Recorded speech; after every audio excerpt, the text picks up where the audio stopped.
Evening folks, this is BestInSlot, and in this video we are going to explain the mechanics of the brand new greenhouse and paleo feeders in Jurassic World Evolution Claire's Sanctuary DLC. This is part of the DLC, not the 1.8 update, and it adds a whole new way of feeding your herbivores. Basically, when you get over to Sanctuary Island after you've rescued your dinosaurs from Isla Nublar North, the idea is to rehabilitate them, give them a better lifestyle, and that's the whole point of the greenhouse. Now, by giving these dinosaurs the correct food, you'll extend their lifespan and you'll increase their prestige. They get like little bonus points, and basically if you max out their prestige with this system, they'll gain 40% of their base rating as a bonus. So if we've got a little Brachiosaurus over here, we'll click him for example. I'm going to give them some food. Nah, screw it, they'll be fine. He'll be fine. So we've got this whole new tab here which is about the paleo feeders, and if we scroll up to the top you'll see the satisfaction level. Now he doesn't currently have a paleo feeder, so there's no satisfaction level. You can see there's 3 different stages to it, which goes up to 40% total. I think it's like 10, 20, 40 basically. And you can see the family that the dinosaur's in, because each family has a preferred set of foods. They've got 3 different foods they like. Tree ferns, conifers and ginkgo is the sauropods. Now different sauropods will like different foods, but it'll be within that group. So tree ferns are the favoured for the Brachiosaurus, but if we go look at, say, an Apatosaurus, for example, it's conifers instead, but ginkgo and tree ferns is still there. That's the basics of the system. And the idea is to give your dinosaurs food that they'll like, that they'll prefer, and therefore you'll get bonus points. And essentially what it does is, if you give your dinosaur their primary preference, they'll get 20% in their lifespan and base rating, and if you give them a secondary preference, they'll gain 10%. Now each feeder, and let's have a look at these new feeders, can hold 3 different foods. So if you only had sauropods in an exhibit, you could put ginkgo, conifers and tree ferns in there, and your Brachiosaurus would get 40% boost. With these new, you can see we've got a tall paleo feeder like so, boop. And we also have a ground paleo feeder for our normal dinosaurs. Now these are interesting, even on sandbox, and when you come to do this in your campaign mode, they won't auto populate. You need to send a guy out to, you know, rig these foods up. You need to choose them, but what you also need to do is, like I say, choose the food. So our Brachiosaurus really likes tree ferns, and if we go over here to the greenhouse, you'll unlock this again on the second island, and then you'll have to complete the campaign to unlock it on your sandboxes and stuff like that. It is worth noting you can only build one of these per island, except in sandbox. In sandbox you can have multiple, but on every other island you will only be able to have one greenhouse. That is actually important. There is a little upgrade for it. If we look over here, plant bed capacity, you'll have to sort of train that, you'll have to research that, and that means you'll go from 2 up to 5 maximum plants, and that's all you're going to get on a map. You can see here that I've chosen tree ferns because it's good for our sauropods. So if we head back over here to our paleo feeder, choose plants, you'll be able to tick 3 here if you wanted, but we don't want this one because it's actually, if you scroll down here to the horsetails, it's harmful to sauropods. If you give the dinosaurs the wrong food, it'll actually give them a negative effect. It'll sap their lifespan, it'll sap their prestige. So we want to click this for the ferns, and yes, as per with the real game, you actually need to send a ranger team, which I've thankfully prepared. We've got another one here. We've got a ground feeder for our Euoplocephalus who would like some horsetails. So again, let's check this out. Let's choose some plants. Horsetails, confirm, and send our ranger team to do that as well. And then hopefully we should see these new animations, see these new feeders, what they look like, and our dinosaurs should go eat them, and it'll increase their prestige and such. There are some interesting facets to this system though that you may have picked up on. If we go back onto this and look at the modify, and we go onto the tree ferns, you'll see it's actually harmful to ankylosaurids. So let's say the sauropods weren't a sauropod, but there was something else with the same preferences but smaller, like a, I don't know, a hadrosaur, and they also liked tree ferns. You could not put a feeder in here that sort of accommodated both the hadrosaur and the ankylosaurid, because they would eat from that feeder and it would get the negative effect from the other food. So if you want to max this out as much as possible, you have to plan your exhibits quite carefully. We're going to do a little bit of an experiment in a minute. I don't know if they will prefer a feeder that is stocked with the food that that dinosaur would eat. I've got a pretty simple way we're going to test that out. But what is going on? Oh, I didn't put a gate in. That's totally my bad.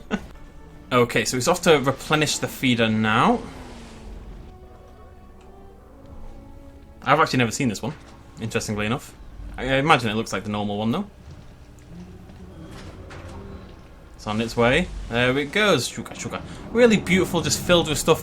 It isn't custom, it doesn't change depending on what you load it with, but it does look really interesting and more interesting than the default. We should see the Brachie move over now to chow down on that. Let's take a look at the normal one as well.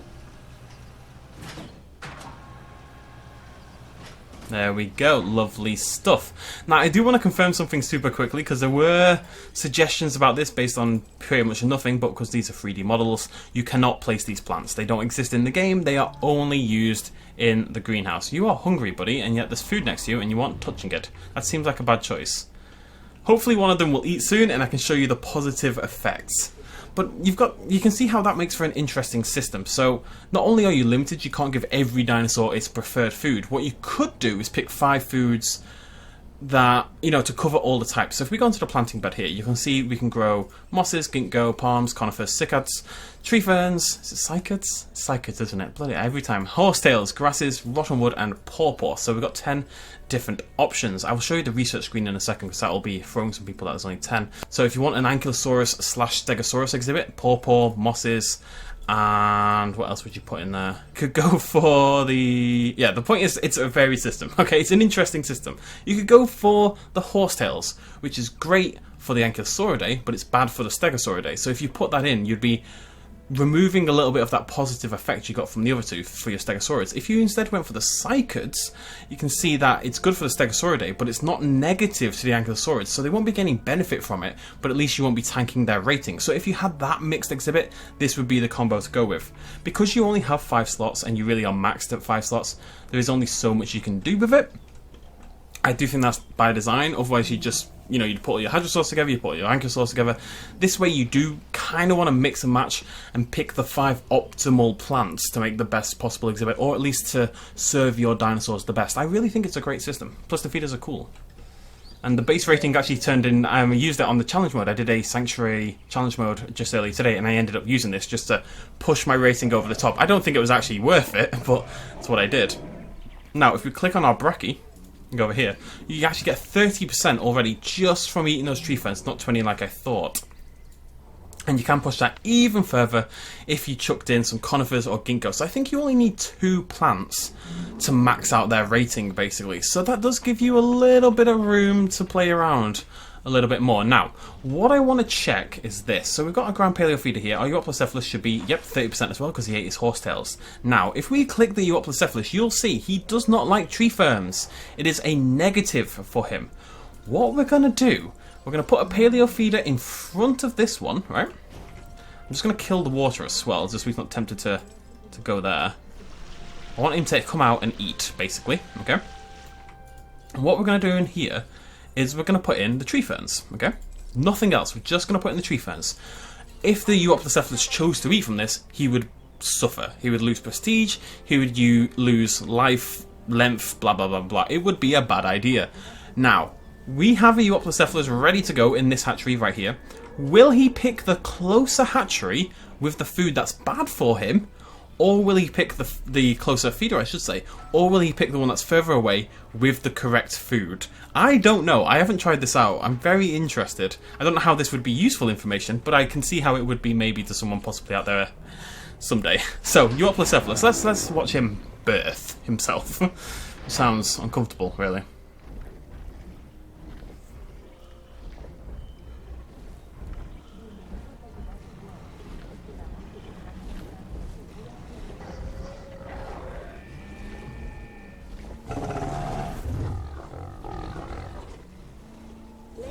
Okay, now, where will he go?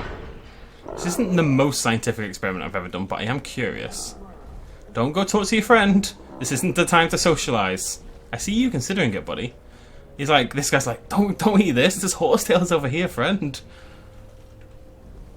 Now it is interesting, because it is his preferred food, I believe the negatives only remove 10%, so you could put tree ferns and horsehairs together, horsetails together, what am I on about? You could put them together and it would still be a net positive to your Euoplocephalus because it's his favourite food you're giving him and something he doesn't like. Like, let's say your favourite food is pineapple, okay? Because pineapple is awesome. Oh, where's he going? And he does go for the food that isn't preferential, right? They don't scan, they don't look for the preferred food. So he's eating something he doesn't like now. We should see a negative impact on his paleobotany. There it is. It's actually a huge... Never mind what I said a second ago. I've never given them negative things, right? Because I'm a lovely person. That is a massive change. You do not want to give your dinosaurs the wrong food. 25% lifespan, but 50% minus on the base rating is massive. That is definitely not something you want to do. My metaphor has fallen apart. My metaphor is going to be, oh, it's pineapple, right? And maybe you don't love, what don't I love but it's okay? Tomatoes. Okay, tomatoes are okay, but I'm not going to break the will to have a tomato, right? Love pineapple. If you put a tomato on a pineapple, I'd probably make do because I love pineapple, right? If you put feces on it, which is apparently the case, I would not eat the pineapple, okay? And that's the more appropriate metaphor. Feces on a pineapple. Remember that. You've really got to be careful then what you put in your exhibit. Now, if you're combining, like we are here, sauropods and anything that uses a tall feeder, anything that uses a ground feeder, you could do this. You can mix and match a bit more because your small dinosaurs are never going to be able to eat from your tall feeder and vice versa. But anyways, just maintaining that balance and picking the right foods for your exhibit is going to be interesting. It's not really relevant in Sandbox, but if you're trying to max out and get to 5 stars and stuff and maybe you're running out of room, on islands like Penna in particular, I can see this being really useful. If you imagine a Brachiosaurus increases its base rating by 40%, if we go on to its star rating, it's now, it's gaining 28 rating just from Paleobotany, and it could be up another 9, 18, 27, I don't know, it could go up to like 35, 36, something like that. That's a pretty big increase for once you've done the initial outlay, because they are quite expensive to research, like 400,000 you're talking. But I think that's probably worth it in some situations. I can see this being a very good tactic for the smaller islands. But we'll have to see when you guys get hold of this tomorrow. Let me know what you think about the system down below. I was genuinely surprised about how good it is. I did not expect this level of detail and this many plants and stuff like that. Just before we go, I will show you the research screen for Paleobotany. You can see it's been added to the circle now.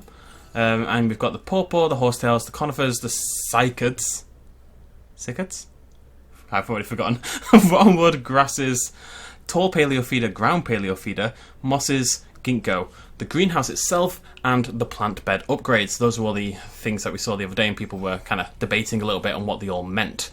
Right, paleofeeders explained. If you like this video, please do hit the like button. It really helps me out, folks. Let me know what you thought in the comments down below. We'll be back in an hour with, yes, yet another video. I'm doing at least one more, maybe 2. But in an hour, we're going to head over there to the north, which I've already planned out, as you can see. And we're going to test out the new Jurassic Tour ride. I'm going to show you all about how that works, how we unlock it in the main game, and stuff like that. Until then, thank you very much for joining me. Cheers, much love as always. Bye-bye. Hey folks, thanks for watching. If you enjoyed this video and you want to help support me a little bit more, you can do so at patreon.com/bestinslot. There's a link in the description down below. Every little really does help in times like these, but it's not at all expected, and by just watching the video you've already helped me out massively, and it makes you a pretty cool person, so well done you. Thanks for joining me either way, I'll see you next time.